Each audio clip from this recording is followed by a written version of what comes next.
అపోస్తలుల కార్యములు 17వ అధ్యాయము. అపోస్తలుల కార్యము 17వ అధ్యాయము 30వ వచనాన్ని మనము అందరము కలిసి చదువుకున్నాం. పేజీ నంబరు 120, కొత్త నిబంధనలో పేజీ నంబరు 120వ పాటను అందరము కలిసి పాడుకోవడానికి చదువుకోవడానికి సహాయం చేద్దాం. ఆ అజ్ఞాన కాలములను దేవుడు చూచి చూడినట్టుగా ఉండెను. ఇప్పుడైతే అంతటను అందరూ మారు మనసు పొందవాలని మనుషులకు ఆజ్ఞాపించుచున్నాడు. ప్రేమ నమ్మకం తండ్రి, ఇంతవరకు పాటల్లో మహిమ పొందినందుకు స్తోత్రాలు. వచ్చిన వారిని బట్టి వందనాలు. రావాల్సిన వారిని ఇంకా సకాలంలో నడిపించాను. నీ మెలైన స్వరాన్ని వినిపించండి. మాతో మాట్లాడుతూ ఉన్నాను. యేసు నామములో ప్రార్థించి అడిగి పొందుతున్నామని నమ్ముతున్నాం తండ్రి. పరిశుద్ధాత్మ దేవుడు మనతో ఈ రాత్రి మాట్లాడుతున్నటువంటి మాట, ఆ అజ్ఞాన కాలంలో దేవుడు చూచి చూడనట్టుగా ఉండెను. అజ్ఞాన కాలం అంటే ఏంటి? అజ్ఞాన కాలము అంటే జ్ఞానము లేని కాలము అని అర్థము. అజ్ఞాన కాలము అంటే ఇంకా డెవలప్మెంట్ లేని కాలము అని అర్థము. పురాతనమైనటువంటి కాలంలో మానవుడు మరి తను ఆది మానవుడుగా పిలువబడుతూ వచ్చాడు.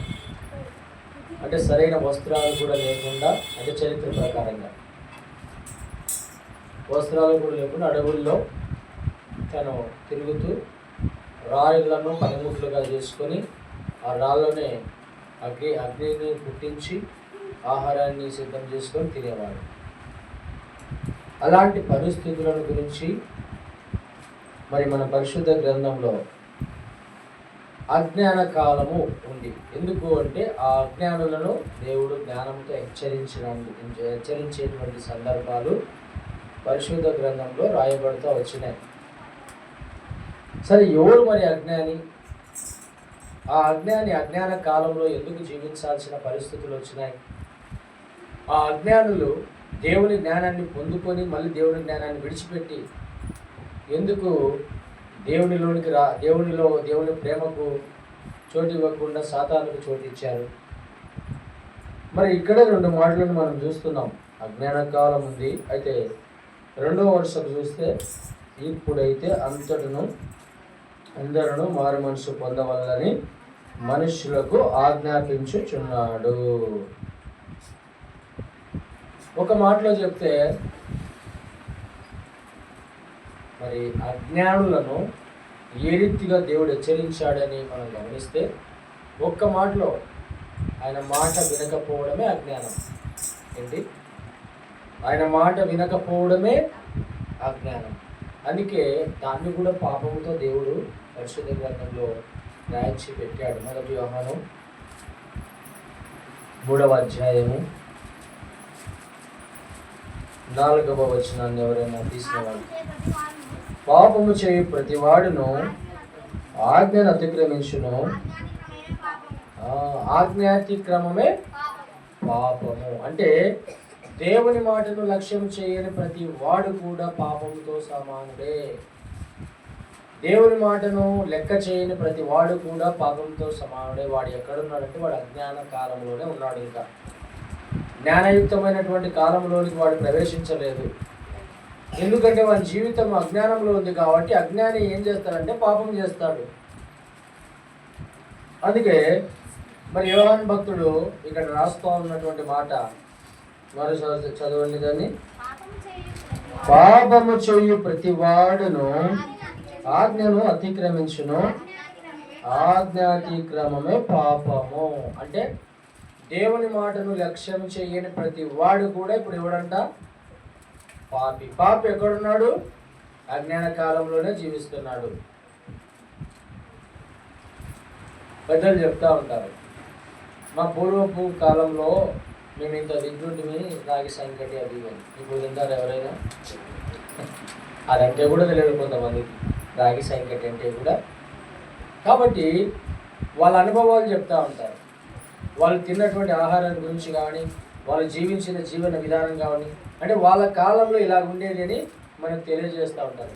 వాళ్ళు తెలియజేస్తేనే మనకు తెలుస్తుంది, లేదంటే తెలియదు.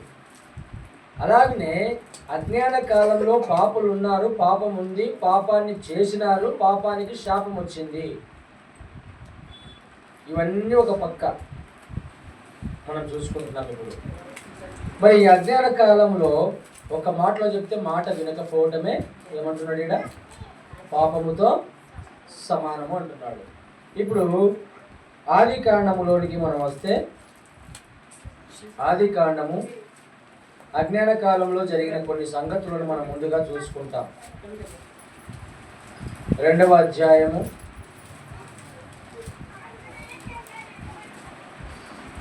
16, 17 వచనాలు చదవండి. మరియు దేవుడైన యెహోవా ఈ తోటలోనున్న ప్రతి వృక్ష ఫలములను నీవు నిరభ్యంతరముగా తినవచ్చును. అయితే మంచి చెడ్డల తెలివినిచ్చి వృక్ష ఫలములను తినకూడదు.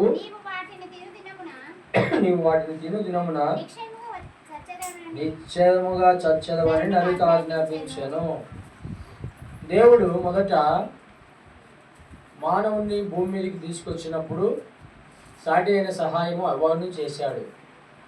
అదంతా ఒక ఎత్తు అయితే, వారిని చేసిన తర్వాత దేవుడు ఒక ఆజ్ఞ ఇచ్చాడు వాళ్ళకి.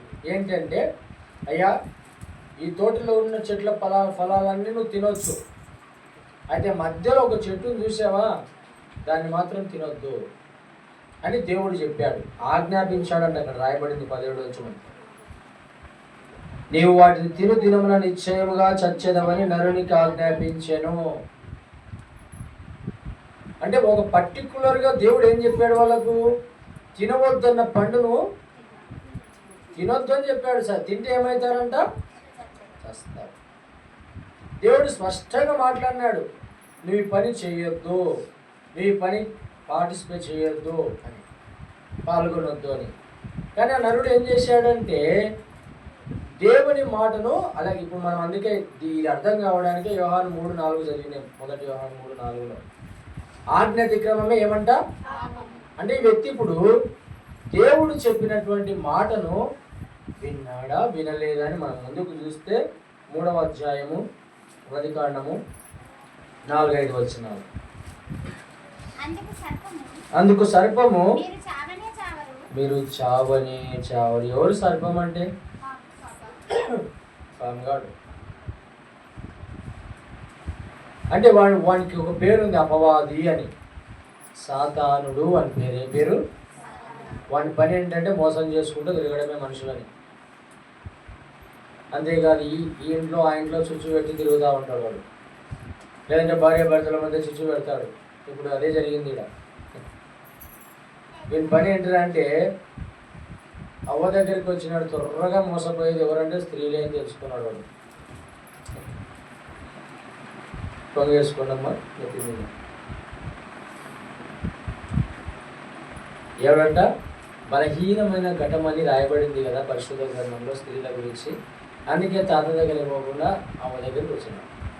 వచ్చి ఏమంటున్నాడు ఇప్పుడు అంటే, ఇది అంత అజ్ఞాన కాలాన్ని గురించి సూచిస్తుంది మాటలన్నీ కూడా. అప్పుడు అలాగ జరిగింది. అందుకే దేవుడు ఆ అజ్ఞాన కాలంలో చూడనట్టుగా ఉన్నాడు అంతే. ఇప్పుడైతే అందరూ మారు మనసు పొందాలని రెండో లైన్లోకి వస్తారు. తర్వాత ఇది అయిపోగొట్టిన తర్వాత వాడు వచ్చి ఏం చేశాడంటే మెల్లగా, అమ్మాయి ఏం కాదమ్మా మీరు సావరు. ఏమన్నాడు? మీరు సావులే సావరు. ఇంకా ఏం చెప్తున్నాడు చదవమ్మా తర్వాత. వేరైనగా మీరు వాటిని తిను దినమున అంటే ఇప్పుడు మూసుకుపోయినాయా? దేవుడు వాళ్ళని గుడ్డలలో చేసినాడా? కన్నున్నాయి కదా. దేవుడు ముందే చెప్పినాడు, నాయన ఈ తోట చెట్లలో ఏ పండైనా తినను, ఆ పండు మాత్రం తినొద్దని. ఎందుకు దేవుడు నన్ను సృష్టించిన దేవుడు నాకు ఈ ఆజ్ఞ ఇచ్చినప్పుడు నేను ఎందుకు తినాలా అనే ఆలోచన వాళ్ళకి ఉండాలా. కానీ ఈ సర్పం ఏం చేస్తుందంటే మోసం చేస్తుంది. నీకు తెలియదులే, ఆయన అట్లా చెప్తాడు. మామూలుగా మనకు కూడా చాలామంది బయట చెప్పారు, చాలా ఉంటారు. మనకు చెప్తారు ఒక వాక్యం వినాలి, ఇంటి రావాలో ఒక ఇచ్చిపెట్టి అలా బయటకు వచ్చినంత. అవునా? చెప్తున్నారు కదా, మీరు బాగా అలవాటు కదా. ఒక సామెత ఉంది, 4 కొప్పులు కలిస్తే భూకంపమే. తప్పుగా అనుకోకండి, బయట చెప్తారు పెద్దలు. అవునా కాదు? ఎందుకు ఎందుకు ఆ ఇంటి మాట, ఈ ఇంటి మాట, ఆ అక్క, ఈ అక్క, ఇవన్నీ సొల్లు కబుర్లు. లోకం ఏం చేస్తుందిరా అంటే నన్ను మోసములోనికి లాగడానికి సాతానుడు కుయుక్తి చేత మోసం చేస్తున్నాడు. వాని ప్లాన్ అక్కడే స్టార్ట్ అయింది మొదట, ఆ స్త్రీ దగ్గర. ఇప్పుడు వరకు నడుస్తూనే ఉంది. చదువమ్మా, 5వ వచనం. మీరు మంచి చెడ్డలను ఎరిగిన వారే. బాబా ఎంత చక్కగా వర్ణించినాడు చూసారా? అక్కడ ఆయన చెప్తున్నాడు కానీ మీరు దేవతల్లా ఉంటారా బాబు. తిని చూడు ఒకసారి, తినండి. అంటే దేవుని మాటలు వినకుండా సాతానుడు ఎన్నో రకాల పన్నాగాలను పన్నుతుంటాడు. ఏం పోతుంది ఈరోజు చర్చకి అంటే మన ఇంటర్నల్ ఫీలింగ్ ఏం చెప్తుంటుంది అంటే పో అంటుంటుంది. శరీరం ఏం చెప్తుంది? అలసిపోయినా పడుకో, కొంచెం రిమోట్ తీసుకొని టీవీ ఆన్ చేసి సినిమా వస్తుందా, ఆదివారం కాదు, బాహుబలి వస్తుంటుందా. అంటే ఇదేమో ఏం చెప్తుందంటే ఫోన్ చెప్తుంది, ఇదేం చెప్తుందంటే శరీరము సినిమా చూడు, సీరియల్ చూడు అని చెప్తుంది. నువ్వు దీని మాట విన్నావంటే అదే నేను పాడు చేస్తుందని అర్థం. శరీరం ఏం చేస్తుందంటే దాన్ని ఇది అవసరం కాబట్టి ఆహారం పెట్టి పోషిస్తున్నాం. మనసుకు, మైండ్కు దేవుని ఆహారం అందియాలి ప్రతిరోజు. ఈ ఆహారం అందియకుంటే మనకేమవుతుందంటే మనలో ఉన్నటువంటి జీవ సంబంధమైనటువంటి శరీరము పాడైపోతుంది. అంటే జీవం ఉండాల్సిన చోట మృతమైన శరీరంగా ఉంటుంది. ఇంకా ఉంటాం అంతే. నీలో ఏం లేదురా అంటే జీవం లేదు. శరీరము ఇక్కడ ఉంటుంది, మైండ్ ఏమో ఇంకొక చోట ఉంటుంది. ఈనాడు అదే పరిస్థితి అందరికీ కూడా. ఇప్పుడు ఇక్కడ అదే పని చేస్తున్నాడు, మోసం చేస్తున్నాడు. నువ్వు సావవు. నువ్వు ఎలా కనపడతావు అంటే దేవతల వలె కనపడతావు. ఇంకా ఏం చెప్తున్నాడమ్మా?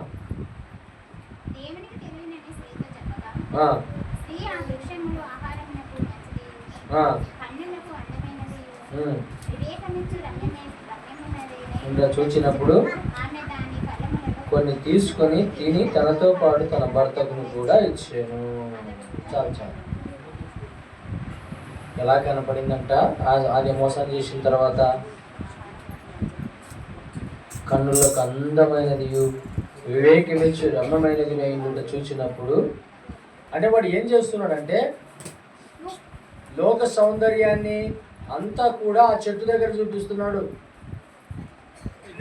అంటే అవ్వని ఏం చేసినాడంటే భ్రమల్లోకి తీసుకుపోయినాడు అనమాట.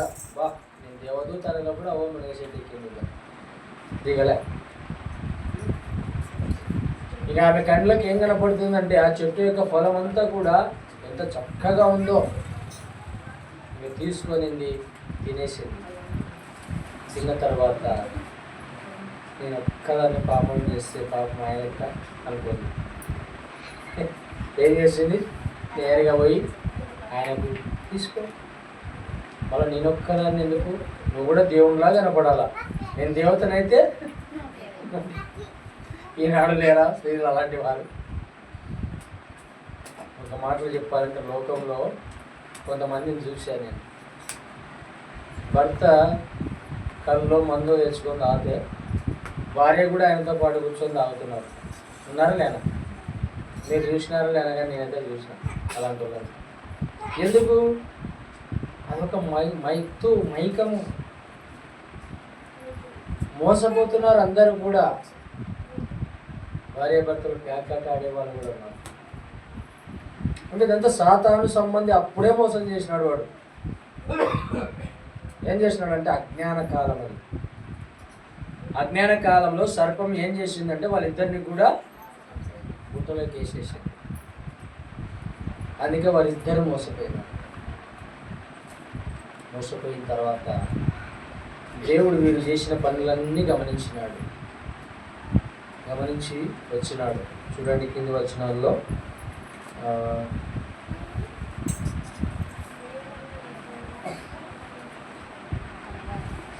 8 నుంచి చదవండి. చల్లపూటను ఆదామును అతని భార్యయు తోటలో సంచరించుచున్న దేవుడైన యెహోవా స్వరము విని దేవుడైన యెహోవా ఎదుటికి రాకుండా ఇప్పుడు ఏం చేస్తున్నారంట? వాళ్ళు ఎందుకు దాక్కున్నారు? దేవుని మాటని వినకుండా వాళ్ళు ఏం చేసినారు? పాపం చేసినారు. మాట వినకపోవడమే పాపం అని రాయబడింది పరిశుద్ధ గ్రంథంలో. కాబట్టి మేము పాపం చేసినాం, ఆయన స్వరం విన్నప్పుడు ఏం చేసినారంటే దాక్కున్నారంట.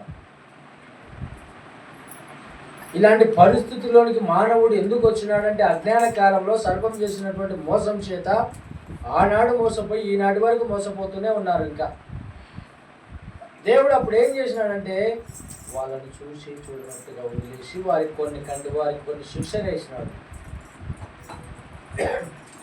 దేవుడైతే వాళ్ళని వదిలిపెట్టలే, వారికి ఏం చేసినాడు?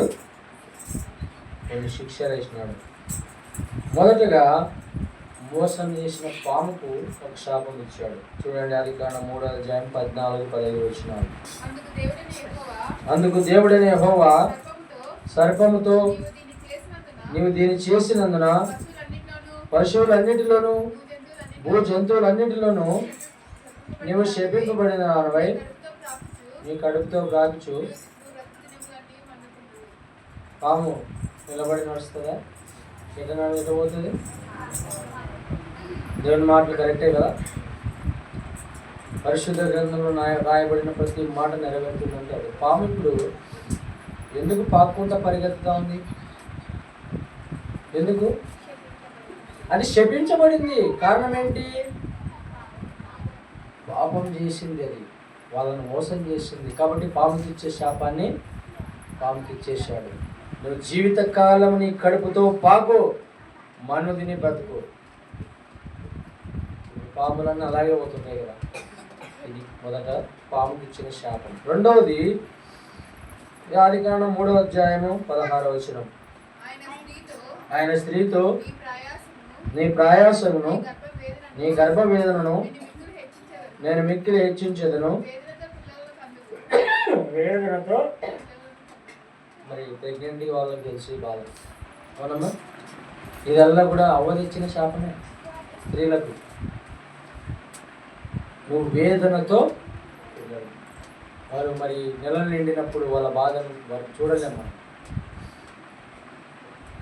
నువ్వు వేదనతో పిల్లలు తిరిగి పాపం ఇక్కడ శాపం వచ్చింది. తర్వాత నీ భర్త ఎడల నీకు వాంఛకలుడు, అతడు నిన్ను ఏలునని చెప్పాను. తర్వాత ఈయనతో కూడా చెప్పాడు 17వ వచనంలో. ఆయన ఆదాముతో నీ భార్య మాట విని తినవద్దని నీకు ఆజ్ఞాపించిన వృక్ష ఫలములు తింటివి గనక నీ నిమిత్తం నేల శపింపబడినది. ప్రయాసముతోనే, ప్రయాసం కష్టపడాలా. పురుషునికి ఇచ్చినటువంటి ఈ యొక్క జ్ఞానం అప్పుడే నువ్వు కష్టపడాలా, నీ భూమిని పండించుకోవాలా, ఆ పంటను నువ్వు తినాలా. చదవమ్మా. అది ముళ్ళ తుప్పలను గచ్చ పొదలను నీకు మొలిపించును. బలములోని పంట తిందువు. నీవు నేలకు తిరిగి చేరు వరకు నీ ముఖపు చెమట కాచి ఆహారము తిందువు. ఏలయనగా నేల నుండి నీవు తీయబడితివి, నీవు మన్నే గనక తిరిగి. పురుషునికి ఏం శాపం వచ్చింది? పురుషుడే కాదు, పురుషునికి స్త్రీకి ఇద్దరికి వచ్చింది. మనం ఎవరమంట? మనని రుద్దితే మనం ఏమొస్తుంది? మట్టి వస్తుంది. కాబట్టి దేవుడు నిన్ను నన్ను మట్టితో చేశాడు. ఎంతని? మట్టి తీసుకొని మొదట పురుషుని చేసి ఆయన ఎముకలో నుండి స్త్రీని చేశాడు. కాబట్టి మనం మట్టేనంట. కాబట్టి ఇప్పుడు మళ్ళీ అడిగి చేరాలంట, అందుకే చేరాలంట. అందుకే శాపం వచ్చింది మన మానవ జాతికి. మన ఇంట్లో గృహ ప్రవేశం, అది వివాహం దర్శిస్తున్నప్పుడు కూడా ఈ మాటను గుర్తు చేశాను. అవునమ్మా, మీ ఇంట్లోనో వాళ్ళ ఇంట్లోనో ఏమని? ఆదాము చేసిన పాపానికి మరణం వచ్చింది, యేసు ప్రభు చేసినటువంటి ఆయన త్యాగానికి జీవం వచ్చింది మనకి అని చెప్పాడు. ఇప్పుడు ఈ పురుషునికి స్త్రీకి వచ్చినటువంటి శాపం ఏంటంటే మరణం. నువ్వు మన్నే కనుక తిరిగి మన్నైపోతావు. ఒక సువార్త పత్రిక కూడా రాశా ఇది వరకు నేను. దాంట్లో ఒక వర్డ్ మెన్షన్ చేశా. ఈనాడు మానవుడు ఏమంటున్నాడంటే, మానవుడు సైన్స్ నుంచి పుట్టాడు అంటే కోతి నుంచి వచ్చాడు అంటున్నాడు సైన్స్. నేనేం చెప్తాను, మానవుడు కోతి నుంచి సైన్స్ నుంచి వస్తే దేవుడు మనిషిని మట్టిగా చేసి సృష్టించాడు కదా, దేవుడు లేకుండా నీ సైన్స్ ఎక్కడి నుంచి వచ్చింది అంటున్నాను. అదే మెన్షన్ చేశా ఆ వర్డ్ ఇక్కడ. నువ్వు దేవుణ్ణి నమ్మకపోతే నీ సైన్స్ ఎక్కడి నుంచి వచ్చింది? సైన్స్ ముందా దేవుడు ముందా? దేవుడు ముందు, నీ సైన్స్ తర్వాత వచ్చింది. కాబట్టి దేవుని నమ్మని నీకు సైన్స్ నమ్మే హక్కే లేదు. సైన్స్ నమ్మే వాళ్ళ గురించి చెప్తున్నాను నేను. కాబట్టి మనం మట్టే కనుక తిరిగి మట్టికి చేరాలని శాపం అప్పుడే వచ్చింది. ఇదంతా కూడా అజ్ఞాన కాలంలో దేవుడు ఇచ్చినటువంటి శాపాలు ఇవి. అందుకే మనము ఇందాక చదువుకున్న మాటలో వీటన్నిటిని గురించి చూసాం. ఆ అజ్ఞాన కాలంలో దేవుడు చూడనట్టుగా ఉండేను. ఇదంతా కూడా ఒక భాగం. ఇప్పుడు మనం ఏం చూడాలంటే అపోస్తలుల కార్యము 17వ అధ్యాయం. అపోస్తలుల కార్యము 17వ అధ్యాయం 30వ వచనాన్ని మళ్ళీ ఒకసారి ఆ భాగాన్ని చదివితే మనకు అర్థమవుతుంది. ఆ అజ్ఞాన కాలములను దేవుడు చూడనట్టుగా ఉండెను. ఇప్పుడైతే అందరూ మారు మనసు పొందవలని మనుషులకు ఆజ్ఞాపించుచున్నాడు. ఎప్పుడంట? ఇప్పుడంటే ఇప్పుడే. నువ్వు ఇప్పుడు చదివినావు అనుకో, ఇప్పుడే. రేపు ఈ టైం చదివినంటే ఇప్పుడే అనే మాటను గుర్తుపెట్టుకోవాలి మనం. ఇప్పుడైతే ఆ కాలంలో దేవుడు చూసి శాపం ఇచ్చినాడు అంతే. అంటే శాపంతో నిలబెట్టినాడు మనిషిని. కానీ ఇప్పుడు ఏం చేయమంటున్నాడంట? మారు మనసు పొందాలంట. ఇక నీకు క్రీస్తు నీ హృదయంలో రక్షకుడిగా వెలిగించబడకపోతే దేవుడు ఈ రాత్రికాల సమయంలో దేవుడు నీకు ఏం చెప్తున్నాడంటే, మారు మనసు అనుభవంలోనికి నువ్వు రావాలి.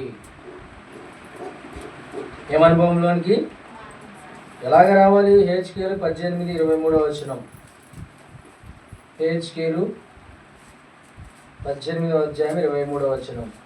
ఇది వరకు కూడా ఒకసారి చదివినాం ఈ మాటను మనం. చదవమ్మా. దుష్టులు మరణము నొందుట చేత నాకేమాత్రమైన సంతోషము కలుగునా, వారు తమ ప్రవర్తనను దిద్దుకొని బ్రతుకుటే నాకు సంతోషము. ఇదే ప్రభువు యెహోవా వాక్కు. దుష్టుడు అంటే పాపిష్టుడు. పాపం చేసిన వాళ్ళని దుష్టుడు అంటున్నాం, చెడుతనం చేసిన వాళ్ళను దుష్టుడు అంటున్నాం. వీళ్ళు అలాగే చేస్తే దేవునికి సంతోషం లేదంట. ఎందుకు లేదు? అలాగే చేస్తే వాడు నరకానికి పోతాడు నేరుగా. కాబట్టి ఏం చెప్తున్నాడంటే, బ్రతికుండగానే నీ ప్రవర్తనను ఏం చేయాలంట? సరిదిద్దుకోవాలా, చక్క పెట్టుకోవాలా. అదే మారు మనసు అంటే. నీలో ఇంకా పాపం ఉంది, నీలో ఇంకా శాపం అనేది ఉందా, అప్పుడే మన హృదయాన్ని తెలిసిపోతుంది. భౌతిక రూపానికంటే హృదయం చెప్తుంటుంది. మన మనస్సాక్షి గర్దిస్తుంటుంది, నువ్వు చేస్తున్నది పొరపాటు చూడు అని.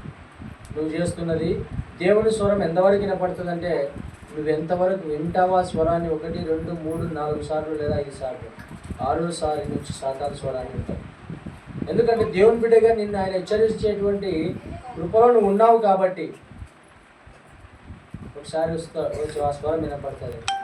మనం ఏదైనా చేయడానికి కార్యం చేస్తున్నప్పుడు, ఉదాహరణకు పురుషుడు అయితే సిగరెట్ తాగకూడదు. దేవుడు నమ్ముకుని తెలియదు. తాగేటప్పుడు ఏం చెప్తుందో తెలుసా? రే నువ్వు చేస్తున్న తప్పు చూడని లోపల గర్దిస్తూ ఉంటుంది. అలా ఒకసారి చెప్తుంది, రెండోసారి చెప్తుంది, మూడోసారి, నాలుగోసారి, తర్వాత దేవుడు స్వరం వినవుగా. దేవుడు కొడుతూనే ఉంటాడు నిన్ను పురికొల్పడానికి. మనస్సాక్షిని లోబర్చుకుంటుగా. ఇక్కడ అదే మాటనే, నిన్ను నువ్వు సరిదిద్దుకుంటే నువ్వు చనిపోయినా కూడా నాకు సంతోషమే అప్పుడు. ఎందుకంటే నువ్వు నాతో ఉంటావని. నువ్వు నాతో ఉంటావు, నేను నీతో ఉంటాను. అందుకే మన ప్రవర్తనను దిద్దుకోవాలా. ఎప్పుడు? ఇప్పుడే, రేపు ఎల్లుండి కాదు. ఇంకా అక్కడ రాయబడింది ఇప్పుడే. ఆ అజ్ఞాన కాలంలో చూసి చూడనట్టుగా ఉండా. ఇప్పుడు నువ్వేం చేస్తున్నావు అంటే మారు మనసు పొందుకో, దేవుని నీ హృదయంలో చేర్చుకో, పాపాన్ని యేసు రక్తంలో కడుక్కో. అదే దిద్దుకోవడం అంటే. ప్రసంగి 5:1 ఒక మాట చదవండి. ప్రసంగి 5వ అధ్యాయం. నీవు దేవుని మందిరమునకు పోవునప్పుడు నీ ప్రవర్తన జాగ్రత్తగా చూసుకోవాలంట. ఎప్పుడు? మన మందిరానికి వచ్చేటప్పుడే. మన ప్రవర్తన చూసుకున్న వాళ్ళకంటే అర్థం చూసుకొని వచ్చిన వాళ్ళే ఎక్కుంటారు కదా. ఏమా వచ్చిందమ్మా? మన ప్రవర్తన ఎట్టన్నా ఉండని, మనకి సంబంధం లేదు. అది మన హెయిర్ స్టైల్ బాగుందా, మనం ధరించిన వస్త్రాలు బాగున్నాయా, అర్థానికి బోర్ కొట్టేస్తుంది, ఏడుస్తుంది పాపం రోజు. అది వస్తువా అంటే దానికైనా మాటలు వస్తే ఇట్లాగనే ఫీల్ అవుతుంది రేపు. అంటే ఉదయం ఒకసారి, మధ్యాహ్నం ఒకసారి, సాయంత్రం ఒకసారి, రాత్రి ఒకసారి, పడుకునేటప్పుడు కూడా మళ్ళీ ఒకసారి చూసుకొని. అద్దము మనిషి రూపంలో ఉంటే దాని ఫీలింగ్ ఎట్లుంటుంది? పొద్దున్నే పాస్వర్డ్ వేసుకొని మళ్ళీ మనం గడుక్కున్నాక. అంటే మన పై రూపాన్ని మనం ఎంత జాగ్రత్తగా చూసుకుంటున్నామో మన అంతరంగాన్ని అంతకంటే ఎక్కువగా చూసుకో. అది ఎప్పుడు చూసుకుంటావు? నీకు మారు మనసు అనుభవం వస్తేనే. అప్పుడే నీకు వాక్యం అర్థమవుతాయి, వాక్యం యొక్క మాటలు నీ హృదయంలోనికి చేరుతాయి. అందుకే దేవుడు అంటున్నాడు, మారు మనసు పొందకుండా చావద్దు. నువ్వు మారు మనసు పొందుకో, దేవుని అంగీకరించి ఇప్పుడు చావు, ఆయన అప్పుడు సంతోషపడతాను ఈ విషయాన్ని అంటున్నాడు. రెండవదిగా లూకాసు సువార్త 15వ అధ్యాయము 7వ వచనం.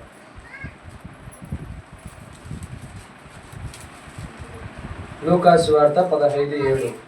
అటువలే మారు మనసు అక్కర్లేని 99 మంది నీతిమంతుల విషయమై కలుగు సంతోషము కంటే మారు మనసు పొంది ఒక్క పాపి విషయమై పరలోకమందు ఎక్కువ సంతోషము కలుగును. అంటే ఇక్కడ ఏం రాయబడిందంటే 100 మంది నీతిమంతులు ఉన్నారనుకోండి, 100 మంది దాన ధర్మాలు చేసిన వాళ్ళు ఉన్నారనుకోండి, 100 మంది మంచివారు ఉన్నారనుకోండి, మంచివారే అందం లేవాలని. ఆ 100 మందిలో ఒక్కడు మారు మనసు పొందుతేనంట, అంటే 99 మంది కంటే వాడు ఎక్కువైనోడంట. వాని విషయమై మారు మనసు ఏం చేస్తుందంటే పరలోకంలో దేవునికి సంతోషాన్ని కలగజేస్తుంది. ఇప్పుడు అక్కడ హెచ్కెళ్ళు కూడా అదే చూసాం. నువ్వు ఆ పాపం క్షమాపణ పొందకుండా, మారు మనసు పొందకుండా చస్తే నాకు సంతోషం లేదు. ఎప్పుడంటే నాకు సంతోషము, నువ్వు దేవుణ్ణి ఎరిగి ఆయనను రక్షకుడిగా అంగీకరించి నీ మనస్సును దేవునికి ఇస్తే. మనస్సు మారడం అంటే దేవుణ్ణి మన హృదయంలోనికి చేర్చుకొని ఆయనలో మన పాప క్షమాపణ పొందుకోవడము, ఆయనలో అనుసరించి జీవించడం. అప్పుడు నీ విషయమే దేవునికి పరలోకంలో ఏం కలుగుతుందంట? సంతోషం కలుగుతుందంట. అరే నా కుమార్తె, నా కుమారుడు పాపక్షమాపణ పొందుతున్నాడు, మారు మనసు పొందినాడు. ఇదో చూసావా, ఆ 100 మందిలో ఇదిగో ఒక్క కుమార్తె నా కొడుకు నిలబడింది, ఆ ఒక్క కుమారుడు నా కొడుకు నిలబడ్డాడు. ఎందుకో యేసుని ఎరిగాడు, యేసుని స్వీకరించాడు, ఆ రక్షకుడిగా అంగీకరించాడు. ఇప్పుడు ఆ 99 మంది కంటే ఈ ఒక్కరే నాకు శ్రేష్టమైన వారు. ఈ ఒక్కరిని బట్టి పరలోకం సంతోషిస్తూ ఉంది కదా. బాప్తిసాల సమయంలో కూడా 5 మందికి ప్రతి సంవత్సరం మనము బాప్తిసం ఇచ్చాం. కాబట్టి దేవుడు మన ఆనందం కంటే కూడా పరలోకమైన ఆనందం ఎంతగా ఆనందించుంటాడు అక్కడ.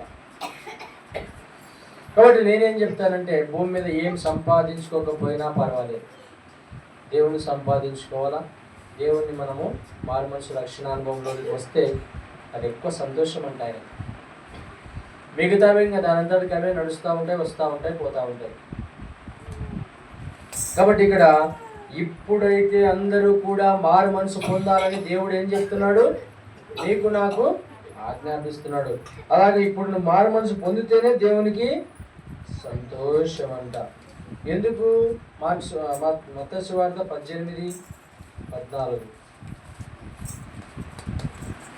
మత్తయి సువార్త 18. అలాగుననే ఈ చిన్నవారిలో ఒకడైనను నశించుట. ఆయన ఉద్దేశం ఏంటంటే ప్రపంచంలో ఉన్న కోట్ల జనాభాలో ఒక్కరు కూడా నశించుట ఆయనకు ఇష్టం లేదంట. మరి అందరూ ఏం చేస్తున్నారంటే మోసం వెంట పరిగెత్తుతున్నారు, అబద్ధం వెంట పరిగెత్తుతున్నారు, కులాలు పెట్టుకొని అది ఇది అని పెట్టుకొని చస్తా ఉన్నారు బయట సమాజంలో. అవన్నీ మానవుడు పెట్టినటువంటి పనులు, మానవుడు చేసినటువంటివి ఇవన్నీ కూడా. కాబట్టి నేను గమనించాల్సిన విషయం ఏంటంటే దేవునికి ఏ ఒక్కరు కూడా నశించుట ఆయనకు ఇష్టం లేదు. ప్రతి ఒక్కరిని ప్రేమిస్తున్నాడు ఆయన. నువ్వు తాగుబోతువైనా, నువ్వు దొంగవైనా, నువ్వు ఎలాంటి వాడివైనా దేవునికి నువ్వు కావాలా. దేవుడు నిన్ను ప్రేమిస్తున్నాడు. ఆయన నీ కొరకే సిలువలో మరణించాడు, నీ కొరకే తిరిగి లేచాడు, నీ కొరకే మళ్ళా రానంటున్నాడు. కాబట్టి నేను ఇంకా ప్రేమించి ఆయన రాకడను ఆలోచన చేస్తూ ఉన్నాడు. నువ్వు ఇంకా ఈ సత్యాన్ని గ్రహించకుండా, ఆ సత్య మార్గాన్ని తెలుసుకోకుండా, మారు మనసు పొందకపోతే ఆయన నీ విషయమే దుఃఖిస్తూ ఉంటాడు. ఇంకా ఎందుకు దుఃఖిస్తాడు? ఎంత సమయం ఇస్తే నా కుమార్తెకి ఇంకా మారు మనసు పొందకుండా, రక్షణలోకి రాకుండా ఇంకా లోకాన్ని పట్టుకొని పరిగెత్తుతూ ఉంది.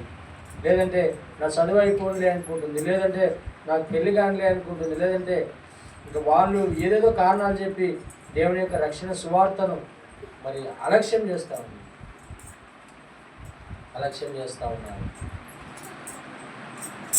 ఒకనొక సందర్భంలో ఒక చిన్న జరిగిన నిజమైన పేపర్ కూడా వచ్చింది పురాతన కాలంలో. ఒక సేవకుడు చెప్తుంటే నేను విన్నాను వీడియో. ఒక యవన పురుషుడు తను ఒక బైక్లో ప్రయాణం చేస్తూ ఉన్నాడు. ఇక్కడ ఇది ఒక సైడ్ జరిగిపోతూ ఉంది. మరొక సైడ్ ఏం జరుగుతుందంటే పాముకు గద్దకు పోట్లాట. నిజంగా జరిగింది ఇది. ఈ వ్యక్తి రక్షణ లేదు. ఈ వ్యక్తికి యేసు ప్రభువు గురించి సత్యం తెలుసుకోలేదు. ఒకరు చెప్పారు, నమ్ముకయ్యా యేసు ప్రభువు నమ్ముకుంటే మనం మరణించిన దేవునితో ఉంటామని. నిర్లక్ష్యం చేశాడు. ఎన్నోసార్లు విన్నాడు, నిర్లక్ష్యం చేశాడే, మనకి కాదు అనుకుంటే వెళ్ళిపోయాడు. ఒక సైడ్ ఈయన ప్రయాణం చేస్తూ ఉన్నాడు, ఒక సైడు ఆ గద్ద పాము పోట్లాడుకుంటా ఉన్నాయి, ఒక సైడ్ రైల్వే ట్రాక్. మొత్తానికి ఆ గద్ద పాముని పట్టుకొని పైకి వెళ్ళిపోయింది. గాలిలో పెనుగులాడుతూ ఉంది. అక్కడ గేట్ వేశారు, రైల్వే గేట్. ఈ వ్యక్తి అక్కడ నిలబడినాడు. ఇప్పుడు ఆ రెండు ఎంతో పగతో పోట్లాడుకుంటున్నాయి కదా. ఇలాగ వాళ్ళగా పాము ఆ గద్ద కాలంలో నుంచి జారి నేరుగా వచ్చి ఆ వ్యక్తిపై పడింది. పడడమే ఒక కాట్ వేసేసింది. ఆ బైక్ మీద ఉన్న వ్యక్తి అలాగే ఒరిగిపోయాడు, అలాగే సెకండ్లలో చనిపోయాడు. ఎందుకు చెప్తున్నాను ఇవన్నీ అంటే సమయం అనేది కాదు, ఎప్పుడు ఏం జరుగుతుందో తెలియదు. ఇది పేపర్ కూడా వచ్చింది గతించినది 4 గంటల సెన్సేషన్ ఈ విషయం. యేసు ప్రభు యొక్క రక్షణ స్వార్థ తెలుసుకొని ఇంకా ఆయనను మనం హృదయంలో చేర్చుకోకుండా మనం లోకంలో జీవిస్తూ ఆ సమయాన్ని అలక్ష్యం చేస్తూ ఉంటే దేవుడు హెచ్చరిస్తూ ఉన్నాడు. ఏమనంటే సమయం అనేది కాదు. అసలు ఆ పాము గద్ద పోట్లాడుకోవడం ఏంటి, నేను అక్కడ ప్రయాణం చేయడం ఏంటి, అక్కడ రైల్వే గేట్ పడడం ఏంటి, అక్కడ వాగడం ఏంటి, అది వచ్చి ఈయననే కాటేయడం ఏంటి? ఇదంతా యాదృచ్ఛికంగా జరిగింది అనుకుంటారా? కాదు, అదొక ప్రణాళిక.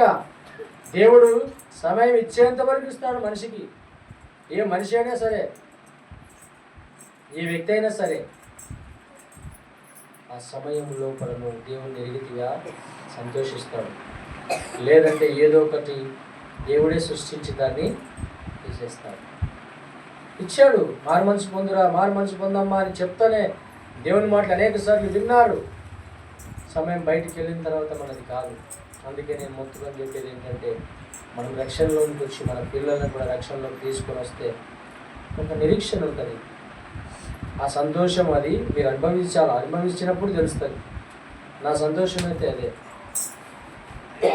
ఇప్పుడు దేవుడు తీసుకుంటే కూడా దేవుడితో ఉంటాను నిరీక్షణ ఎప్పుడైతే మానవునికి వస్తుందో అప్పుడు నిజమైన క్రైస్తవుని, నిజమైన విశ్వాసులు.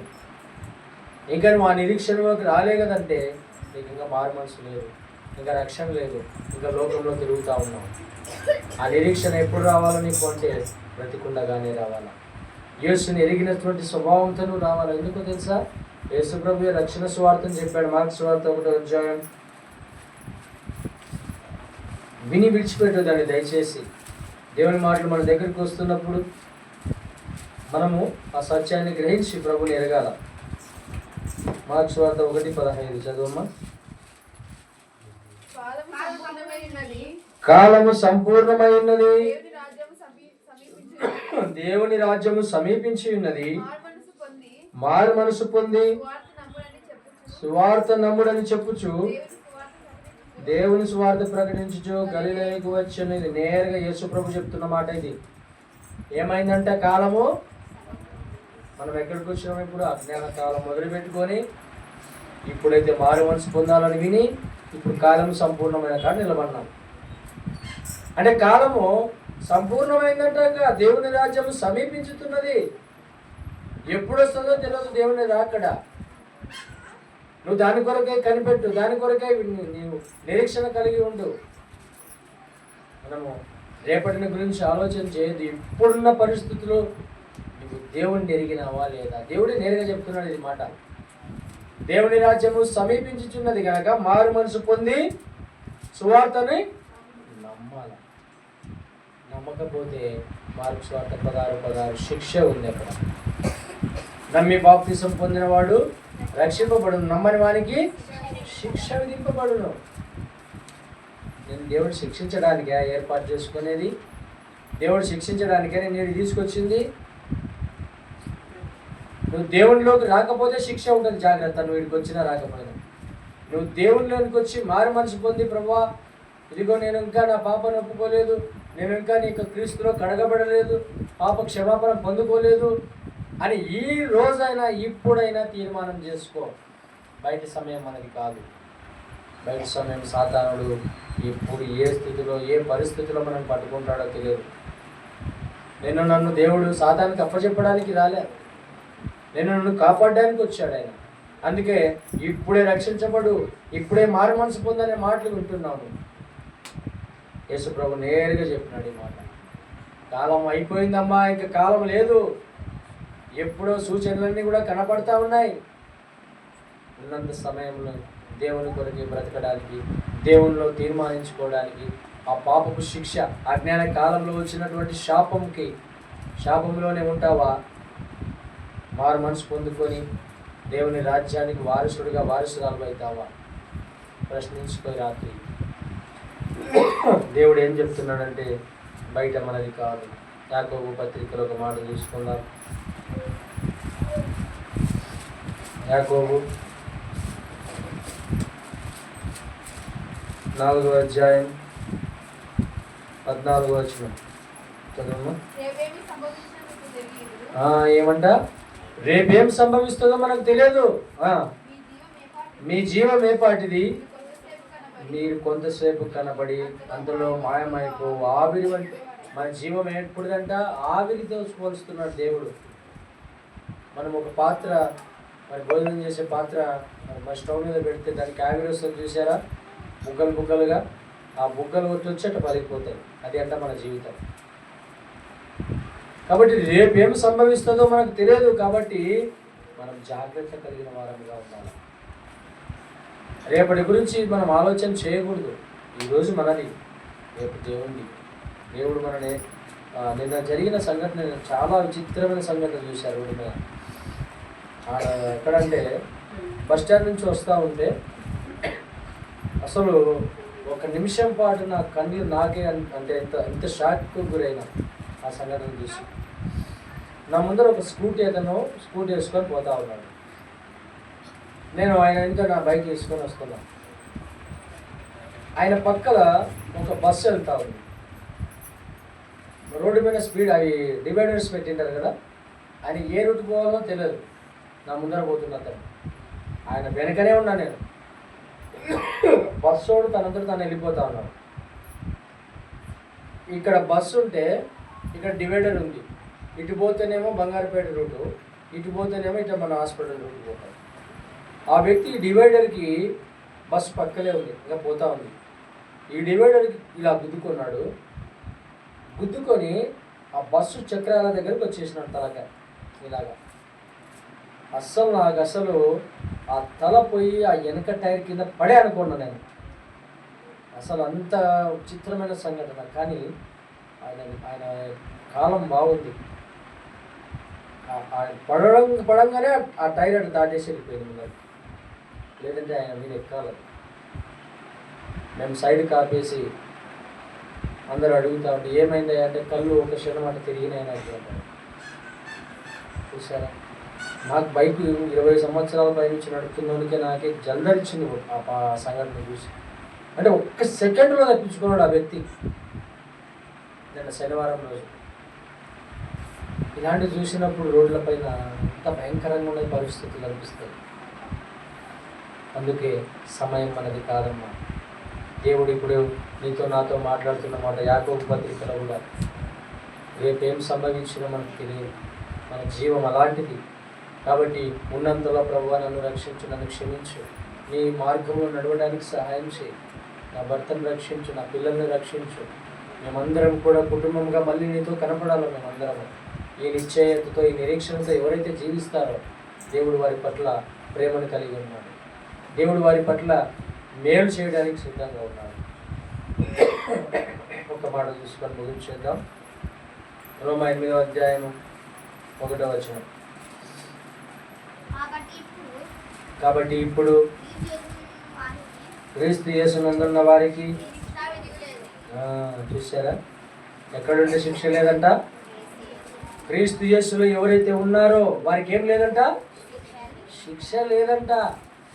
ఎందుకు లేదు?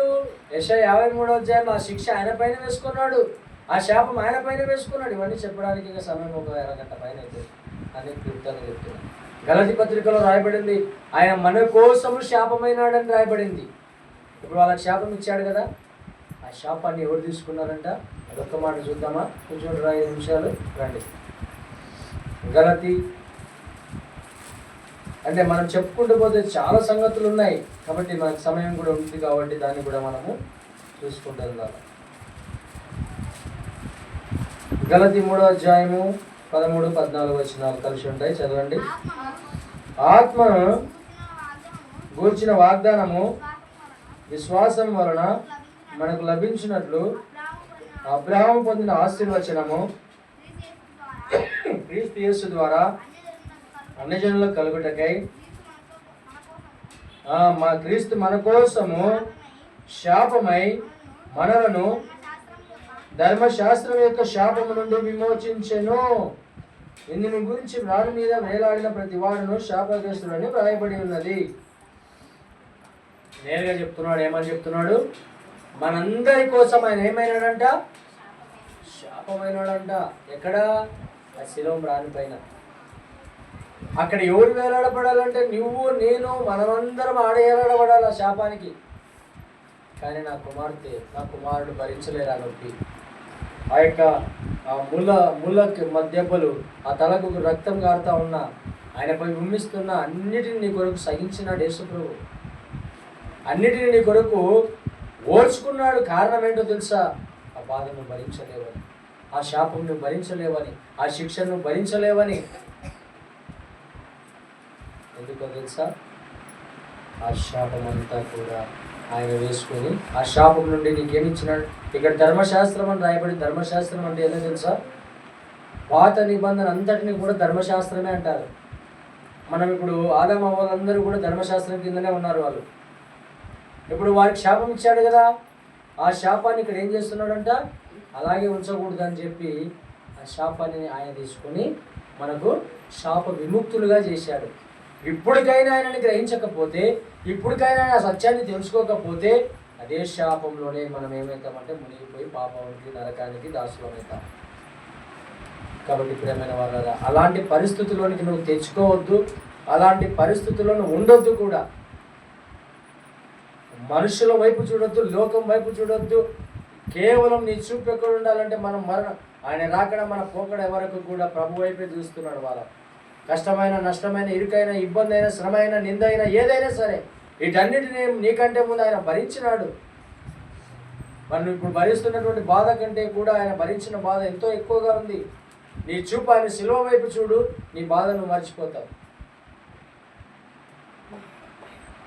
సిలువలో బలి అయిన దేవుని జగతిన విలువైన వివరించు యేసు, విలువైన నీ ప్రేమం వివరించు యేసు. ఆనాటి యూదులే నిన్ను చంపిరనుకొంటి, కాదు కాదయ్యో నా పాపారుణమునకే, కాదు కాదయ్యో నా పాపారుణమునకే. సిలువలో బలి అయిన దేవుని గొర్రెపిల్ల, విలువైన నీ రక్తం వివరించు యేసు, విలువైన నీ ప్రేమం వివరించు యేసు. కాబట్టి అలాంటి పాట కూడా ఎంతో చక్కగా భక్తులు రాశారు. వాళ్ళందరి కోసమే చనిపోయాడు అనుకుంటే కాదయ్యా నా పాపం కొరకే నువ్వు చనిపోయావు అని భక్తులు రాస్తా వచ్చాడు.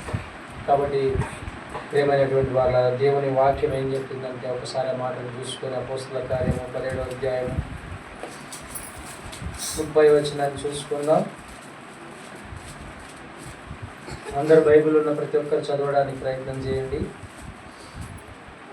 ఆ అజ్ఞాన కాలంలో దేవుని చూసి చూడనట్టుగా ఉండెను. ఇప్పుడైతే అందరూ మారు మనసు పొందవలని మనుషులకు ఆజ్ఞాపించుకున్నాడు. అజ్ఞాన కాలము ధర్మశాస్త్రం అంతా కొట్టువేయబడింది. ఇప్పుడు దేవుడిని చెప్తున్న మాట ఏంటంటే మారు మనసు పొంది దేవుని కొరకు జీవించు. కాబట్టి ఇంకా ఎవరైనా ప్రభుని ఆయన ప్రేమను మీరు రాలేకపోతే దేవుడు ఏం చెప్తున్నాడో తెలుసా? ఆయన మార్గంలోనికి రండి, ఆయన సత్యాన్ని తెలుసుకోండి. ఇక ఆయన ప్రేమను పొందుకోలేకుంటున్నావా? ఇక లోకంలోనే ఉంటున్నావా? పాపంలో శాపంలో జీవిస్తుంటున్నావా? ఒకసారి కళ్ళు మూసుకొని ప్రార్థనలోకి రండి. కళ్ళు మూసుకోండి. ప్రార్థనలో ప్రభువా నిజమే, నేను అజ్ఞాన కాలంలో జీవించినాను, ఇంతకాలం కూడా పాపం అనే ధర్మశాస్త్రంలో జీవించినాను. అయితే నాకు ఆ జీవితం వద్దు ప్రభువా. ఇలాగ చెప్తూ ప్రార్థన చేయండి. ప్రభువా నేను అజ్ఞాన కాలంలో జీవిస్తూ వచ్చాను, పాపం అనేటువంటి పాపంలో జీవిస్తూ వచ్చాను, లోకం అనేటువంటి లోకంలో జీవిస్తూ వచ్చాను ప్రభువా. అయితే ఆనాడు ఆదాముకు అవ్వకు నువ్వు శాపాన్ని ఇచ్చావు. అయితే ఈనాడు ఆ శాపం నుంచి నరులకు విమోచన కలగజేస్తా ఉన్నావు ప్రభువా. నన్ను కూడా నా పాపాన్ని కూడా క్షమించండి అయ్యా. నీ రక్తములో కడగండి ప్రభువా. ఒకవేళ రేపు ఏం సంభవిస్తుందో నాకు తెలియదు. ఈ క్షణమే యేసయ్యా నిన్ను వేడుకుంటున్నాను, నన్ను క్షమించండి. నీ సెలవు రక్తంలో నా ప్రతి పాపాన్ని కడగండి. ఇప్పుడే మారు మనసు పొంది నిత్యమైన నీ రాజ్యానికి నేను నా కుటుంబము కూడా రక్షణలోకి రాగలుగుటకు సహాయం చేయండి. యేసు నామములో ప్రార్థిస్తున్నాము తండ్రి. ఆమేన్.